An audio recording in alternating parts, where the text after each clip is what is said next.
And another week has gone. Welcome to the Board Game Bar, our weekly wrap on new games added to Board Game Geek. I've got David with me again. How are we, David? Hi, everyone. I'm really well. And today we are drinking a drink. We're actually in production. We're still designing, making this drink. Yeah. We know what game it's going for. Stick around to the end and we'll actually reveal what game this is going to pair with. But yeah, David, you haven't actually tasted this yet. I haven't tasted this one yet. Actually, it'd be great. What we'll do is we'll have a sip and then we'll describe it. And then what we want you to do is in the comments, maybe give us some name suggestions. Stick around to the end of the video because we'll tell you what game it's for. And that might give you some ideas as to what we should call it. So yeah, here we go. We're going to keep what's in it a secret for the moment. But when we let you know what game it goes for, hit us up in the comments. We'll remind you at the end. It's a good drink. It's a good drink. It's a very good drink. And I'm very excited about the game as well, coming out this year. So I really love that flavour. And again, we won't spoil what's in it yet, but I love that flavour. But my wife hates it. Yeah. She would hate it. Yeah. But I love it. She would, but you would. Yeah. I knew you would love this game. Yeah, without further ado, let's jump into the 200. Let's do the quick stats. Actually, let's go back into the stats. There was 260 games added to Board Game Geek just last week alone. So Sunday to Monday our time, which I think is Saturday to Friday most other times. Of that 260, 64 games were pre-2022, so these are games that people have found and they're not in BGG yet, so they've been added. Then you've got 53 games from 2022.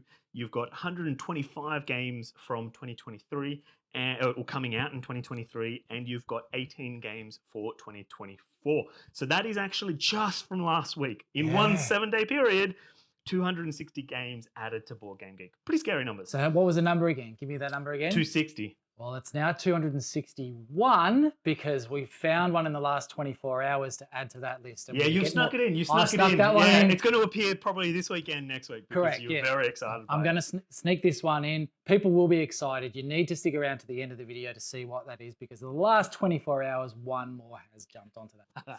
Now, as always, I have no self-control and David is more controlled with his selection. But I did pare it down. So I've got down to 13 this week.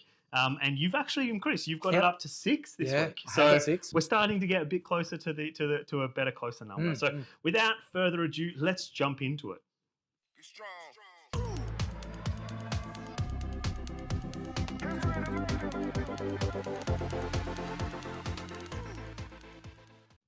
So my first game, and you actually we haven't shared our list with each other, so we don't actually know. Mine is No More Vikings from 2021. It is a game, and the description is: villagers, build and reinforce your village before the Vikings land. So really, like it caught my attention. One, it has images on there, so kudos to the publisher. You know, out of the 260, I still think probably 90% of them don't have images at all, let alone a thumbnail, which is scary. Like they need it. So especially these ones that have come out 2021 and earlier. Like these are older games. So. So it's in the Middle Ages, it wasn't easy to develop a small coastal village and satisfy the king and his whims, even when you had to face incessant Viking raids. So a strategy game in which you will have to manage your resources wisely, develop your village, protect it by anticipating enemy raids from looters, and satisfy royal whims. Okay. So it's basically become the Grand Mayor and King's favorite village. Wow. So it sounds quite interesting. Like it's a mechanically, it's got minimap resolution as well as worker placement, it's Viking themed, so it came up on my list. It's only just added this week, as all the games we're talking about.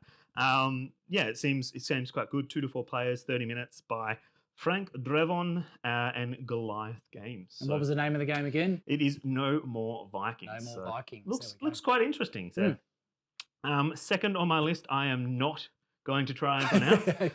The English translation is Spy Shot.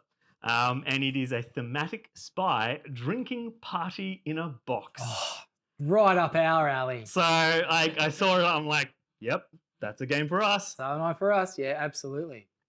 So mechanically, it has, it says category family drinking games. So family drinking. Okay. So maybe you have to mix some mocktail shots, but so it's a card party game. It says mechanisms, acting. Okay. So I'm intrigued by that. A So family drinking drama game. yeah. So players become spies, intelligence, and action heroes. You can be in the shoes of James Bond, spending time with your friends. On your turn, you either complete a task or drink. For tasks, you get bonuses, but you decide whether to spend them or not. Sometimes you can draw animal cards from the deck if it appears you should start making special moves. Or if certain cards appear, I'm guessing you need to make special moves. So yeah, it's got some really cool imagery to it.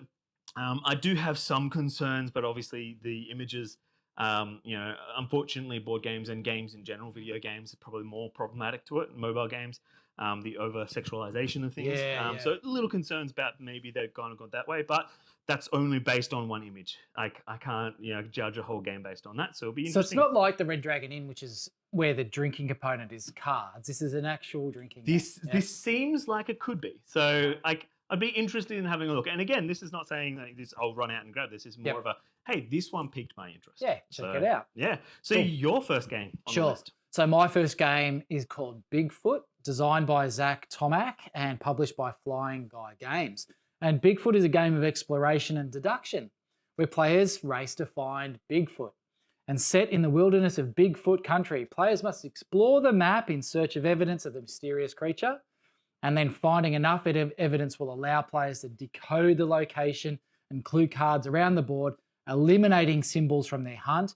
And when you eliminate all but 3 of the symbols, you find where Bigfoot is hiding. So what does that sound like to you, that sort of hidden monster game? It's very much like, you've got that hidden movement elements. Cryptid? Cryptid, yeah. So it's not so much hidden movement, more so as deduction. And I did see this one. I think it was actually one that did get cut from I'm trying to bring my list down. Okay. But it was very much that cryptid kind of feeling. Yeah, so cryptid is a game where you've got a book. Basically, you're given a set of rules, and you have to decode the location of the cryptid monster in the wilderness. And each player has their own. It cannot be here because. So what you're trying to do is actually ask each other questions to find out what their particular rule says, and there's only one spot on the board for cryptid. So it sounds quite similar. That's great. Yeah, so we really enjoyed cryptid. This one certainly got our interest as well. So that is Bigfoot. Yeah. So then, because I'm a greedy man, I've got 2 to your 1. So into my back list. to you. Mine's actually an expansion. So expansion for Small Life Apocalypse. So came out last year. It looks quite an interesting game. Like the tagline for it, the player with the most smiles wins. Okay. So that's what actually caught my attention. It's got set collection. It's an expansion, and the game itself is, it's a set collection game where you're trying to collect the most amount of smiles.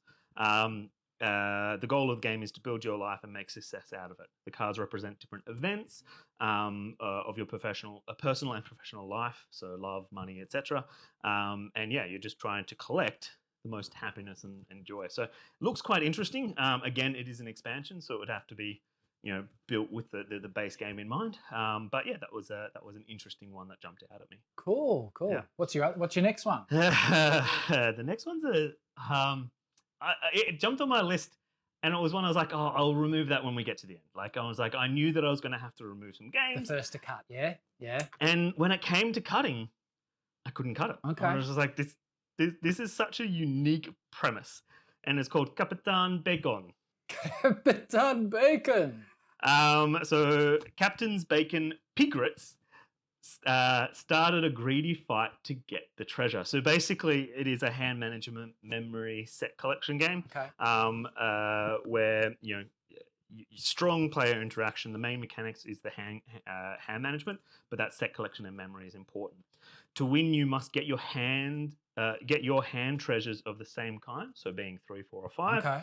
But your hand is limited to a maximum of 5 cards, and the more treasure you get, the less actions you can take, as treasure can't be played. Okay. So it seems like quite a fun little game. The graphics of it look really, really like, I wouldn't say young, but they're quite, refreshing. Like they're quite a, think Angry Birds with the pigs and all that kind of stuff. So it's kind of in that realm cartoony kind of feeling. Yeah, so a family-friendly game. Phase 10 is a really good is a really good card game where you're getting sets and runs and various things like that. So it sounds a little bit like that. You're trying to get a set of cards to play down. That's right. Yeah. All right. So that is Capitan Bacon. Capitan Bacon. All right. Well, my second game that really took my interest this week was a game. It's again an expansion, and this one is an expansion for Reavers of Midgard. This one's called Gods and Prophets. Reavers of Midgard is designed by J.B. Howell, and it's published by Grey Fox Games.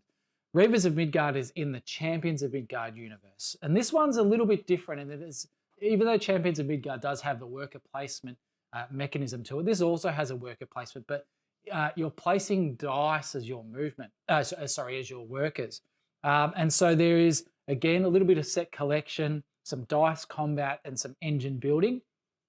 This expansion called Gods and Prophets just gives new obstacles and new opportunities in your quest for glory. And so again, in that Champions of Midgard Norse mythology world, looked really interesting. It expands on the base game. It just offers more treasures, more spoils, and new voyages to go on and so on. So yeah, that's Reavers of Midgard, Gods and Prophet. We haven't played Reavers of Midgard. We have enjoyed Champions of Midgard. That's one of our favourite worker placement games. This one looks really interesting. We're really keen to give Reavers of Midgard a go. The expansion Gods and Prophets is on BGG this week. Awesome. Yeah. Well, it's important to note while we've got that quick little break of your game to my game. We haven't played these games. We haven't even seen these games. These are literally just been added to BGG, and because we are super nerds, it's tracked and we have that data. So now we're sharing it with all of you because let's have fun with it. So when we are reading, and all the information we have quite literally is what you see on BGG. So all we've done is go through that 261 games added, and so seeing what's interesting, what piqued our interest when we went through. So the next on my list was a Bard Day's Night. Okay. So very, tongue twister in the name, but players are bards competing for audience favor by creating the best ballad. Graphically, it didn't appeal to me too much, but when I actually, read it, this was one I came back to. So it was like, all right, I'll add it, I'll flag it as something I'll come back to. If it gets dropped as my, in my cull, it'll get dropped. So, and this one came pretty close to. I think that, this is a good example of the bare minimum we should expect from BGG when a publisher's uploading. If they're ready to put it out into the world, like this is the bare minimum. I think the games that others on my list, particularly, and probably on your list, they pique our attention. They're really kind of polished and they know what they're trying to do. This one, I think, probably needs to go back a little bit more to polish that and get that attention. But it did, it made my list. It stayed on there. It made it past the cull. And it's got auction composition, bidding, constrained bidding, hand management, set collection. So it's kind of you're trying to build the best ballad. And again, they've got images on there. So I don't think any of my games this week had no images. Yeah. So that's actually an important note, which is an improvement from last week. But yeah, on their examples, you've got cards have different numbers. And this one was an introverted monster hunter's challenges a hairy troll who is mucking about in a murky swamp. And you have to make a like that's the 5 cards. You've got to make a ballad out of it. And yeah, I can see, depending on who you're playing with, I can see a game like this definitely being that, all right, now make a ballad out of it. Yeah. So like it's not just about trying to get the best points or anything like that. No, you have to turn that into something. Turn it into a ballad. Yeah, just like when Chuck and Bruv are playing Fog of Love. Yes. They get into it. Yep. And you have to. Like that's part of the experience. That's a part of the fun. And that's, it comes back to the challenge of why do you play games? Do you do it for the social? Do you do it because you want to beat your friends down? Maybe go see someone? Or are you doing it for that social? And it's just like, it's, really, what are you trying to do with it? So that was, a Bard Day's Night. Sure. The next one actually got me super excited. 2023 game, so I'm not sure exactly when it comes out. But Good Face, Bad Face. All right, tell me more. The imagery of this, quite simplistic, so it doesn't have anything of the actual game, but the box art, which hopefully will be on screen right now, is just It looks fun. Okay. It looks really, really I fun. missed this one. Yeah. So it's one card's good, the other card's bad. Good Face, Bad Face is a deceptively simple card game. It's all about pushing your luck and fooling your opponents. Each turn, someone creates a mystery pile of cards from the others, from the ones in their hands, and passes that deck around. When it comes to you, you can turn over the top one or pass it on. The aim is simply to get 4, I believe. Quick read through. Top of the pile. Get 4. Yep. Get 4. Just, Good in front of you. But you've built a deck. Am I going to trust that you? Okay. So it's like this skull mechanic Yeah. that's then combined down into no, I'm not trying to guess all of our different decks. I'm just like, no. This is the deck that I've just built, and I'm trying to remember the order in which things come. But you're all guessing the order I put it all in. Sounds like a really, really fun game. That sounds exactly the right game for Board Game Bar. Yeah. All right. That idea, we could take this to a pub. Yeah, that's a perfect game Isn't for a it? pub. Yeah. Awesome. Little bit, again, like Skull. You got to guess a little bit about what you're flipping over. But yeah, that sounds great. Beautiful. Yeah. You're. So my third game on the list is actually a game called Tannis. Now, this is by designer Phil Walker Harding. He's an Australian, Phil Walker Harding. This is one of his games. It's published by Eagle Griffin Games. Phil Walker Harding has put out some excellent games. A couple that I own. Well, I can think of one right off the top of my head. We've got Barron Park, which is a really lovely tile laying game. There's also Sushi Go and Sushi Go Party, which Phil Walker Harding put together. Really fantastic family weight games. We're not biased in any way. No, not at all, because he's Australian, but by Phil Walker Harding. Tannis is named after the ancient city in Lower Egypt. It's a unique tile digging game for 2 players only. And the game begins with 40 beautiful wooden domino-sized tiles randomly placed into a custom-made box. And these tiles represent pieces of scrolls that the players are trying to reassemble in this fast-paced competitive game. And Phil goes on to talk about the fact that players have cards that provide special powers, and it's a single game taking under 20 minutes to complete. So I'm in my head, when I read that, I sort of think of that Mahjong style. Yep. You know, so there's a construction and you're pulling tiles out of the construction to lay down on your board. So really interesting. Phil Walker Harding puts out some really great games. Looking at this one, I think it's another one that will be really super keen to have a look at. So that is Tannis coming out in 2023. Dan, over to you. You've got 2 more games from the list. Yeah, so the first one is a re-implementation of a game. And I'm still accurate in that this game does have images, but they have mucked up. They didn't put a thumbnail image. So come on, be better. But it is a re-implementation of Timeline, and it's called Timeline Twists or Timeline Twist. So players work together to build the best timeline of historical events. So where Timeline was a, it was a competitive game, you versus me, etc. Yep. This one is a popular re-implementation where it's cooperative. Okay. You don't need to know history. What you're trying to do is players team up, communicate, coordinate to find the best strategy to play all 36 cards in the game. So you've got a learning element, you've got administration, timeline creation, and card lineup. In terms of creating the timeline. I like that. I like the idea of it's educational as well as strategic. Yeah, and being cooperative as well.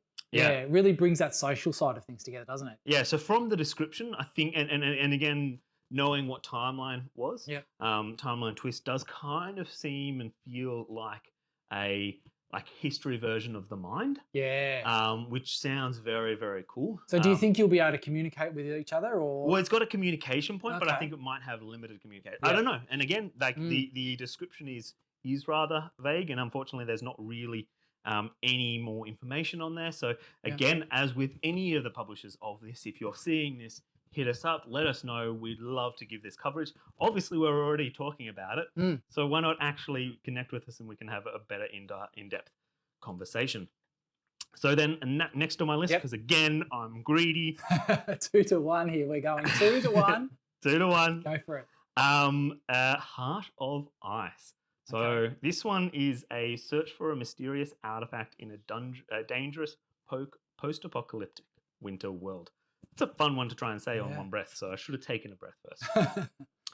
So it's a solo adventure game. So it's actually a solo game that I'm looking forward to, and exploring, trying to find this mysterious artifact, and it's got an AI system built into so not so much an AI system built into the game, but it's talking about like an AI who controls the weather through satellites and all those kind of things. Yeah. So, and it's what's brought on to the eternal winter. Only you can change the future of humanity. The story depends entirely on your choices. So that's unfortunately all we have to go through. But the box looks quite interesting. The artwork looks nice. And I'm quite excited to see. So mechanisms, it's got multiple maps, narrative choice and paragraphs, role-playing, scenario, mission, campaign, and it's a solo. Yeah, fantastic. You've got another solo. You might be able to see it just in the back of your camera there, Pocketbook Adventures, which was a solo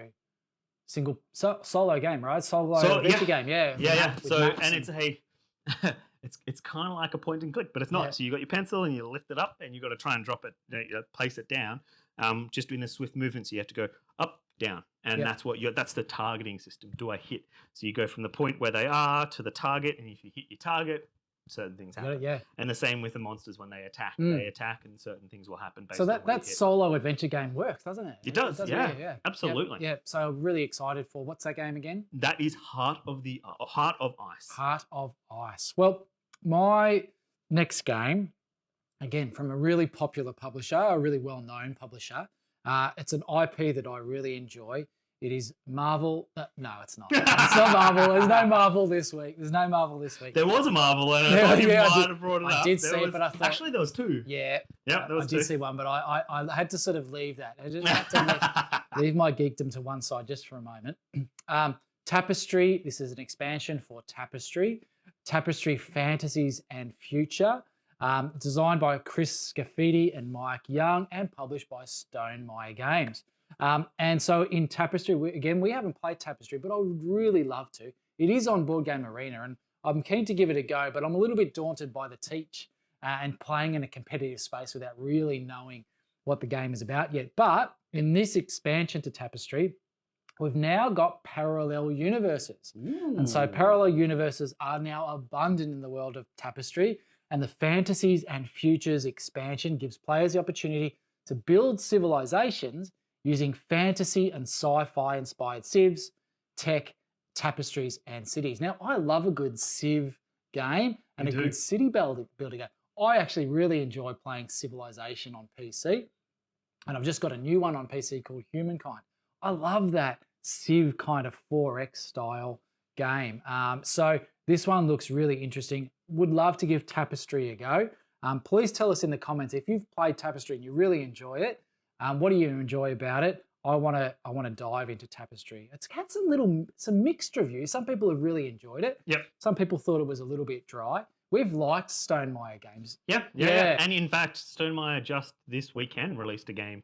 I don't think it released a game, but it released a video. On his channel. Might be coming up soon. So, Might be coming up soon, Daniel. Might be coming up soon. Stick around. There might be that one you might be mentioning just in a little bit. We'll see how we'll come back to that. Yep. But this is Tapestry, expansions. Love a good 4X game. Love a good civ game. Going to keep this one on the list. Beautiful. What have you got? It's my second solo game of this list. I'm pretty sure there's only two. Don't quote me on it, but we'll see. You watch to the end of the video and you'll find out if I'm wrong. And it is 2D6 dungeon. So where Heart of Ice was futuristic based, this is definitely dungeon crawler style. The artwork is, it wasn't super engaging, but it had artwork, so I could actually see and start to get a feel for the game. It's just a classic solo play dungeon crawler, which is, quite fun. And, using D6s, doing adventures. It's got dice rolling. It's got paper and pencil. It's a solo game. I looked at it and I was like, you know what? That piques my interest. I'd be interested in having a look at that game. And that's exactly what this is for. Like, it doesn't have much on there for me to go other than that. But for some reason, it has sparked that interest in me.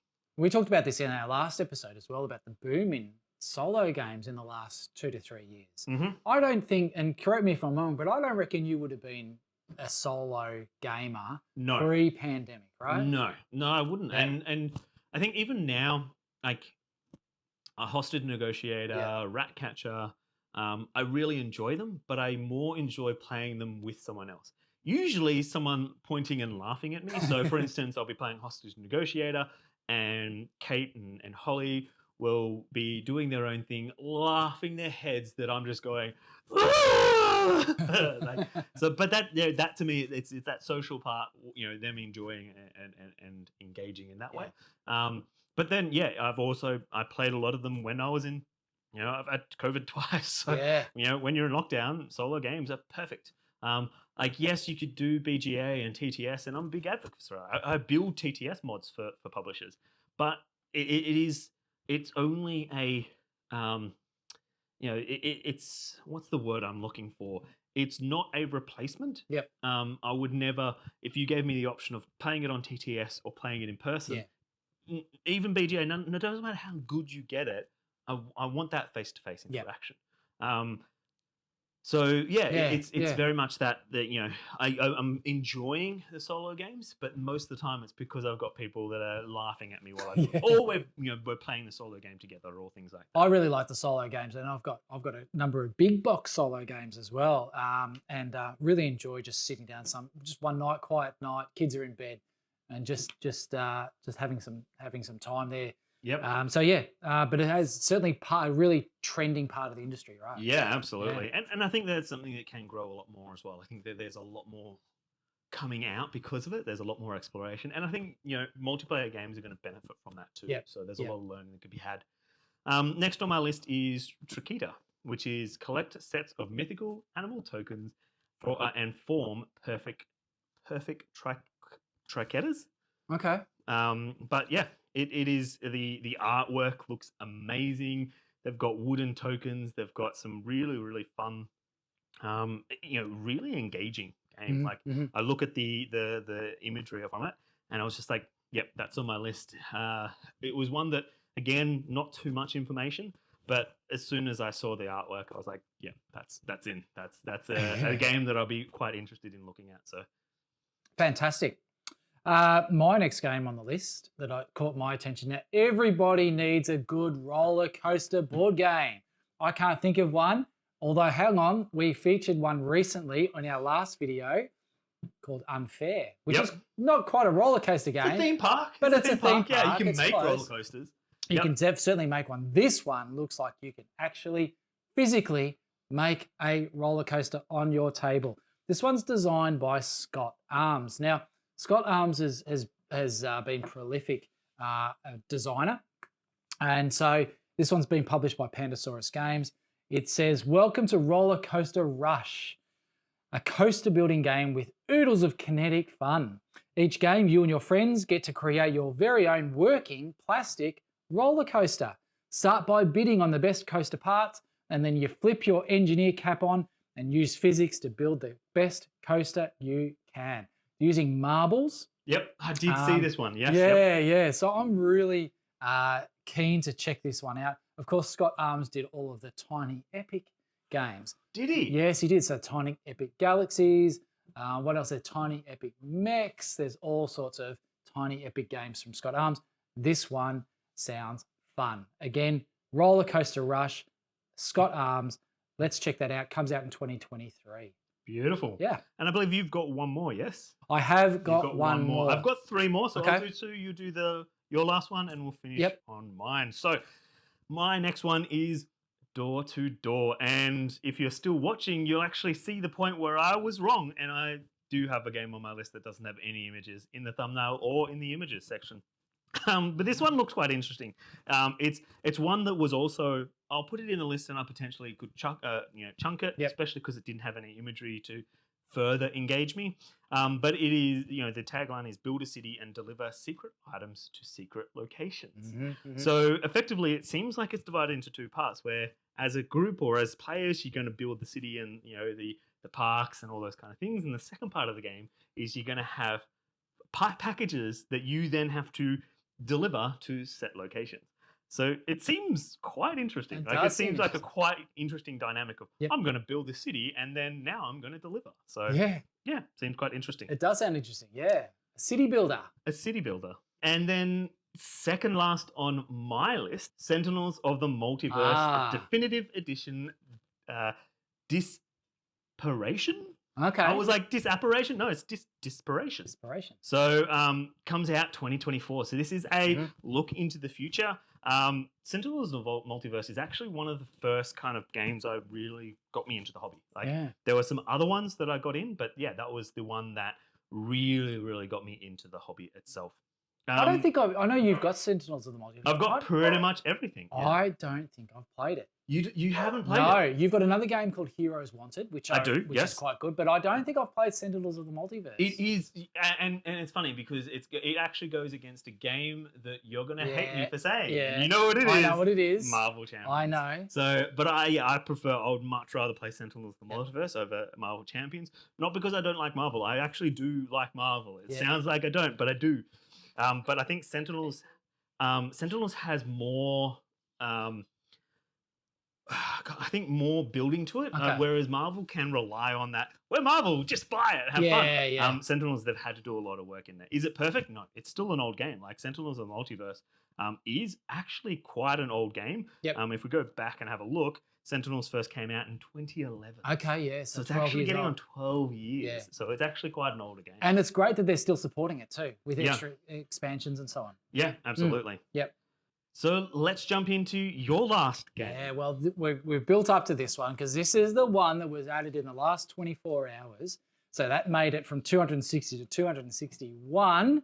And I kind of cheated because really we should have held it over till next week, but I couldn't wait to talk about it. And my views might be a little bit controversial. So we'd love you to add your comments in the chat. What have you seen about this next game? And what are your first impressions? Because my first impressions, well, let's wait and see. This game is called Expeditions. It's designed by Jamie Stegmaier. It's published by Stegmaier Games. This is the second of the Stegmaier games that I've put on my list today. This one is a sequel to Scythe. Now, again, Scythe was one of those games where it was put kind of right up in that top 10 of all time sort of categories. And I think it's dropped away a little bit as people have, fallen off it a little bit. So I think they've released this. It's fairly timely, I think, that they've released this just to maybe try and reinvigorate the Scythe franchise, so to speak. So this one is the sequel to Scythe that sends players on a new adventure into Siberia, where a massive meteorite has crashed near the Tunguska River and awakening ancient corruption. Now, in the last little while, last 24 hours since it's been released, there has been a video put up with a demo of sorts by Jamie Stegmaier just to show off the game. Yep. And this is the controversial bit, Daniel. I don't know, have you seen the video yet? I did. I started watching the video. It was a very simplistic video. Him sitting in front of the camera. Then he reaches up, turns the webcam down to look at the screen. Yeah. Now, we can't complain. We're not a great setup either. Yeah. But yeah, it was a him playing by himself. To me, one of the things about watching that video was like, well, you've got reviewers out there who can actually do this kind of for you. So it's kind of like, well, yeah, you can try and do it yourself, but are you really actually showing that impartialness to it? So, and we spoke about it again in our last episode, but first impressions really matter. Yeah, they really do. Yep. And if you put up something that doesn't have an image and all you've got to go by is a few words on the page, then that's the first impression that you're going to get. This video, to me, wasn't a great first impression. And in fact, I watched, I think it was in roughly a 15-minute video. I probably watched 5 minutes and actually gave up on it afterwards because I thought, I don't know whether this game's for me. It just seemed a little bit too dry, and it sort of has these action restrictions as part of it. And I'm not sure. Scythe is not for me. My Little Scythe is great. I really like My Little Scythe. Scythe, not so much. I would give this a go. I'm going to be open-minded. This is just a first impression. It's going to be massively back. They've got pre-orders available for it.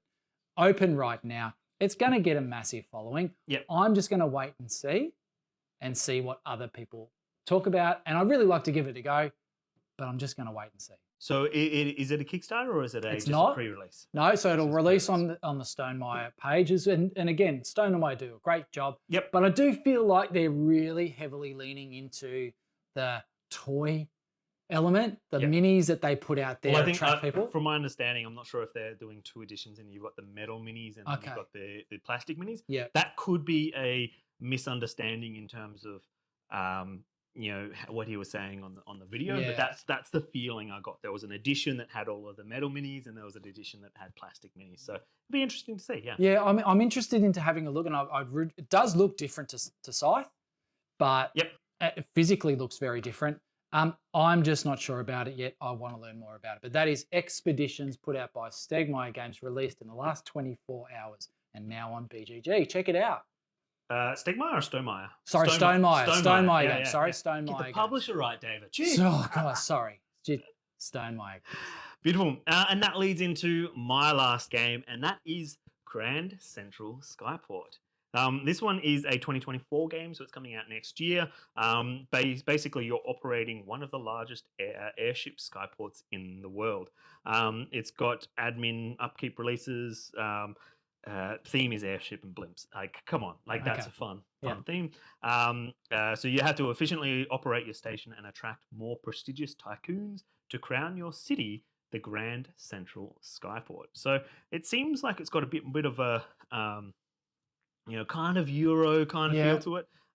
Again, there's only the box art that we've got to go by. There's no imagery of the game or anything like that. Now, to be fair, it's coming out in 2024, so they are way ahead of the Early cycle. stages, yeah. But again, like this is the perfect opportunity to get interest. So hopefully, by us doing this series, publishers will know that if they put it up on BGG, it's not just going to go into the black realms of their database. We're looking at it. It's going to get seen. We're going to see it. Yeah. And if it gets our interest, then we'll actually show it on this. So, it's by 25th Century Games, Dan Germain. It looked quite interesting. Do you think it might be a train game with blimps? Do you know what? Even if it is, I would. Would you not play Ticket to Ride the Blimp edition? I mean, there's just not enough train games, is there? I mean, Yeah. come on. Every second game seems like a train game. We need a train game now with blimps. Yeah, it's a Yeah. blimp train. A blimp train, that's right. A blimp game. Yeah, blimp. Yeah. So Yeah. so that's the end of our list. So that was 261 games because Yep. David snuck one in Snuck there. one in. That's going to be in there next week. So it's still technically 260.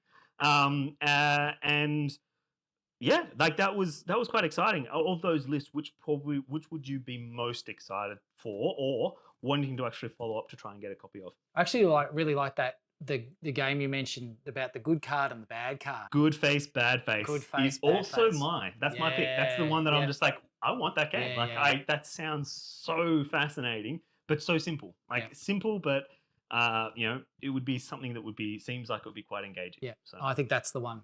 And we can't actually show you the drink because we both all drank gone. them. You drank yours very quickly. Yeah, it's gone. It's delicious. Yeah. And the game that it is for. There we go. No, we're still going on this one. Yeah. Well, she started later. Yeah. So the game that it is for is Tesseract. So in the comments below, let us know some ideas because obviously Tesseract is a cube building game coming out. I think print run finishes April, March, maybe. So fingers crossed it comes. Quite looking forward to that. A cube has appeared in Antarctica or North Pole or in one of the frozen tundras, and it's constantly getting smaller. So as scientists, we have to work together, collaborate to decipher and understand that Tesseract before it collapses and destroys our world. Yep. So we're Now, I don't know the ingredients in this, but I'm going to guess. Okay, go for it. Right, so we've got some sambuca. Okay, yeah. We've got, it tastes like maybe, I'm going with the blue color really throws me off. Yep. And it's probably deceiving, right? But it tastes like it's got a berry flavor to it. Well, it's not a berry. Or Chambord or something. Not a berry. like that. No, Chambord's okay. not a berry. Tell me more. It's a lychee. A lychee. Okay, Yeah. So, but yeah, we're experimenting with the drink. stay tuned. When we get a copy of Tesseract and we have a look, we'll definitely be posting our final edition. It is, we're still making it, we're still crafting it. I think it's pretty damn close. I think it's good. Like it's a very yum drink. Yep. We have decided on the glass. We know it's going to be into a small rimmed glass because we want the aromas. Sambuca could be quite a strong smell. But yeah, like it's quite an exciting one. But we need a name. So in the comments below, let us know what you think it should be called. Our drink, it is a very deep blue galactic cosmic drink. Let us know some ideas for a drink name to pair with Tesseract. So, that's our show for today. Like, thank you for joining us. We're enjoying this series. It's fun finding these new games. Some of the games in there, we've been able to pick out 19 games, 19 games.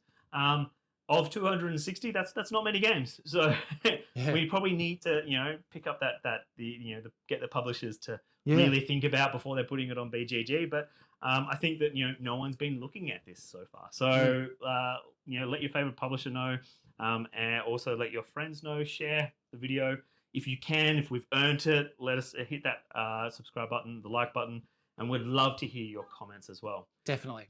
Thank you for joining me in this video. We'll be back next week with another Board Game Geek week in review. That's it.